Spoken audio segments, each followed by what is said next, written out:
Hello friends, welcome to my channel. তো আজ আমাদের বাড়িতে খইদে অরন্ধন বা আরাধ বলুন বা মনসা পুজো বলুন ছিল। সেটা মানে কি বানালাম সেটাই আপনাদেরকে শেয়ার করলাম। তো চলুন, তো যে যেখান থেকে বসে আমার ভিডিওটা দেখছেন, দেশ ও দেশের বাইরে থেকে একটা লাইক দিয়ে প্রথম থেকে শেষ পর্যন্ত দেখার অনুরোধ রইল।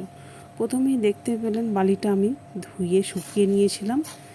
তারপরে চাল আর মানে কুসুম কিছু ধুয়ে বালির মধ্যে দিয়ে দিলাম।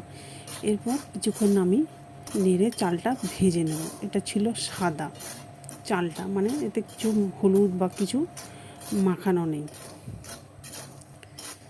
দেখুন চালটা ফুটে আগের থেকে কালারটা চেঞ্জ হয়ে গেছে, একটু বড় বড় হয়ে গেছে। ওটাকে নামিয়ে নিলাম। এরপরে এই চালটা দেখুন আমি হলুদ মাখিয়ে নিলাম, তার সাথে দিয়ে দিলাম কিছু কুসুম। এরপর এটাকেও আমি বালির মধ্যে মানে গরম বালির মধ্যে নেড়ে চেড়ে ভেজে নেব।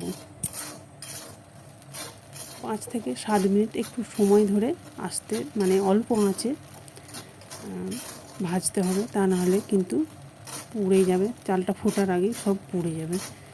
লো টু মিডিয়াম আঁচে রেখে ভাজতে হবে।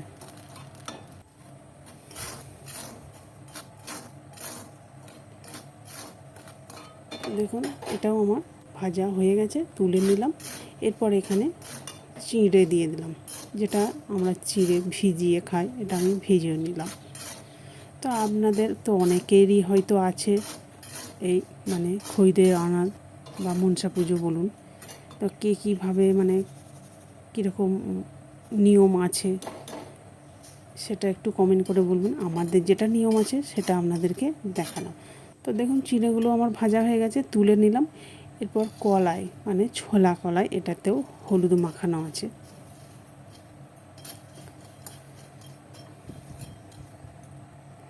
এরপর কলাইটাও দেখুন ভেজে নিলাম। শব্দটা শুনেই বুঝতে পারছেন কতটা সুন্দর মানে কলাইটা ফুটে উঠেছে দেখুন।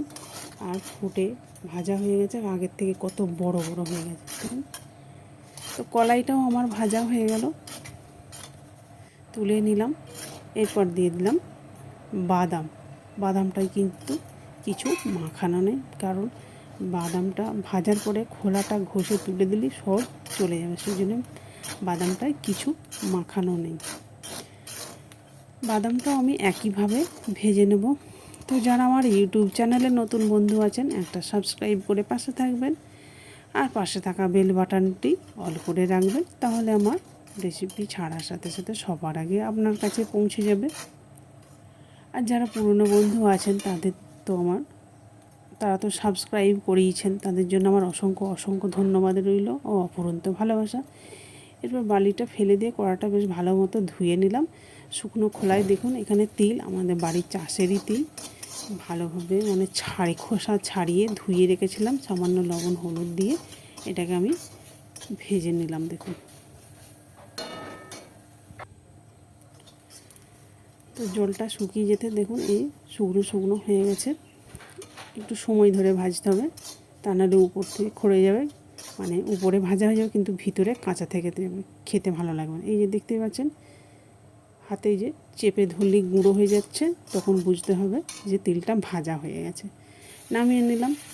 এরপর এখানে দেখুন 2 চামচ হবে গুড় দিয়ে দিলাম। গুড়টা একটু ফুটিয়ে নেব। তারপর 1/2 চামচ হলুদ দিলাম। অফ ক্যামেরায় আমি খইটাও ভেজে নিয়েছিলাম, ধান থেকে খই হয় সে তো সবাই জানে, ভেজে বেছে নিয়েছিলাম। তারপর দেখুন এই যে দিয়ে দিলাম মুরকি বানানোর জন্য